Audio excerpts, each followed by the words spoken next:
Hello, my friends. Thank you for listening. Today, my subject will be about fear. Fear is really something that I also discover. It's really what some authors are saying as F.E.A.R, false evidence appearing real. But before I'm going to do that, we have to be careful because some fear is needed.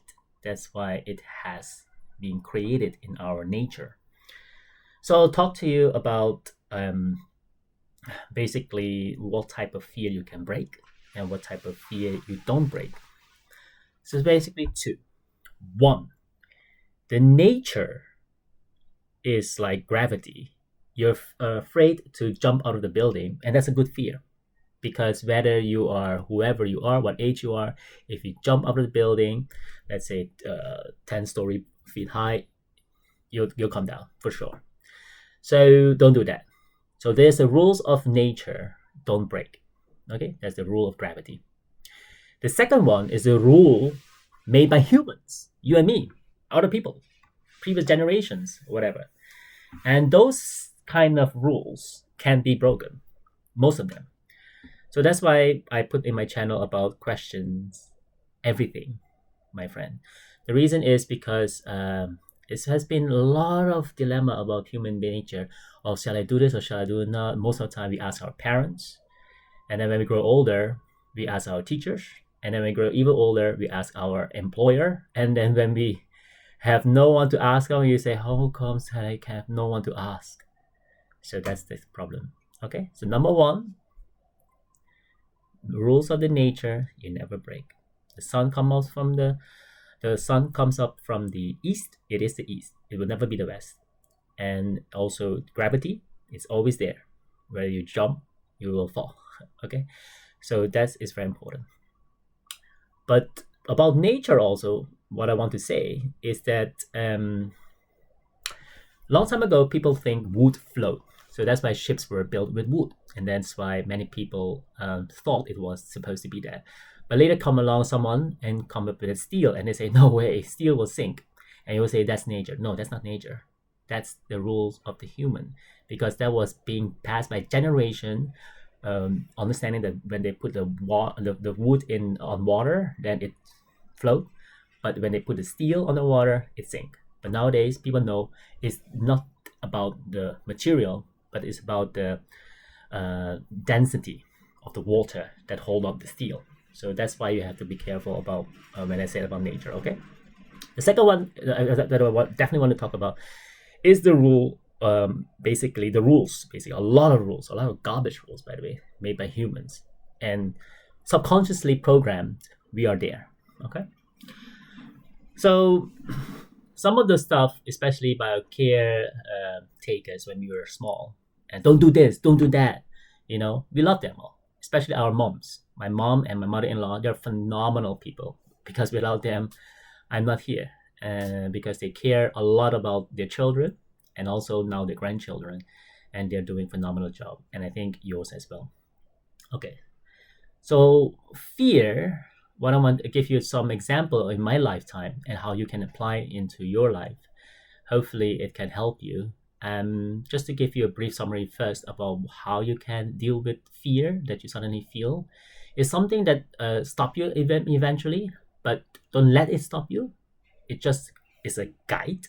Use fear as a guide, and take every day a piece of paper and find out what is the thing that suddenly I fear about doing.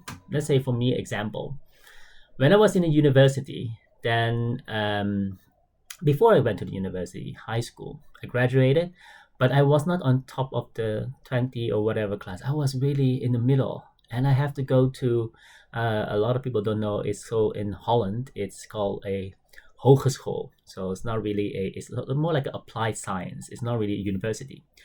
So people say, oh my God, I thought you had good grades and now you're not going to university. Everyone was laughing. This Chinese does. Wow, a lot of discrimination, by the way. But don't let that stop you. Because I said to myself, fine, I'll go to this high school. I'll do my utmost. And I went to Rotterdam Hogeschool. For 1 year, I studied very hard.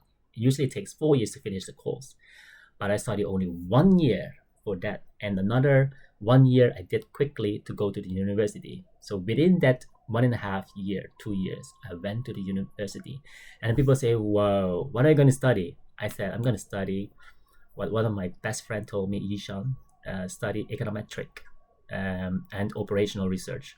In Dutch, it's called econometrie en besliskunde. And he said, no, that's education is super difficult. Your grades, you will never make it. All the advisor I went, even the university advisors or so-called advisors, that's why be careful of the rules of the human. And I said, traditionally speaking, you will not make it. High school people, applied sciences people, it's better for you to do economics. Okay, let's do that first. I said, no, I want to do what I think is good for me. I'm going to do the toughest one. Which one is it? And they told me that was the one, econometric and operational research. And believe it or not, I passed the exams. I finished not only the bachelor, but I even finished the master. And by the way, when I finished the bachelor, I wasn't the best of all, but it's okay because I have friends around me who are very good, and I always leverage on their strengths.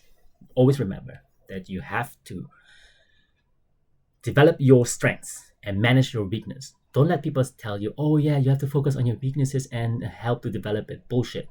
Okay? Sorry for the kids who are listening. BS. Blue sky. Okay. So, very importantly is listen to yourself. And what happens? I studied quantitative finance. And then my professor also told me, don't do that. It's too difficult. And I proved him wrong. And of course, I don't finish it within the timeline that they want to, like 1 year or 1.5. But still, I finish it. That's the most important part. Okay, prove yourself right. Okay, that's about the personal stuff. But let me tell you now about the business one, which is a very difficult one. Once upon a time, so I was working very hard. I got good, bonuses, etc. from a company it's an international company, okay? And then suddenly they said to me, oh, you have to come over. I said, what did I do? They said, yeah, this girl just came from the States and said, you just want to know about the N-word. That's not appropriate. Please apologize to her. I said, what N-word? And he said, the N-word, you're just supposed to say that. I said, I never said that. And he said, which is my line manager, he says, yeah, this colleague of ours said you said that. I said, oh no, we were just talking and chatting about some subject. And now you want to just blame me that I say the N-word? And I said, yep, now you have to come and apologize, okay? Otherwise you will lose your job. I said, look here, line manager, I will not apologize. I will only apologize if I really say it. And he said, no, it's not, you will lose your job. I said, don't, so be it. And he said, okay, if you want to go that route, so be it. So the HR called me the next day and said, hey, you have to come over. This is very urgent. Okay, go there, I have to go to my client, but anyway, I just spend some time to go back to office.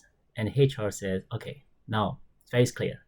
Either you apologize to her or you will be fired. I said, do whatever you need to do. But I can tell you, if I never say something, I will never apologize. And that's why you have to stand on your ground. And what happens was, he was stunned, the HR. He was like, why you do that? You will lose your job. Blah, blah, blah, blah. This time it's very hard to find a job. I said, no, it's not about a job. I don't care about a job. By the way, job always stands for J-O-B, just overbroke. Okay? So it's nothing fancy about it. Okay, he said, fine. I'll make my decision. I'll talk to, now very seriously, the head of this company.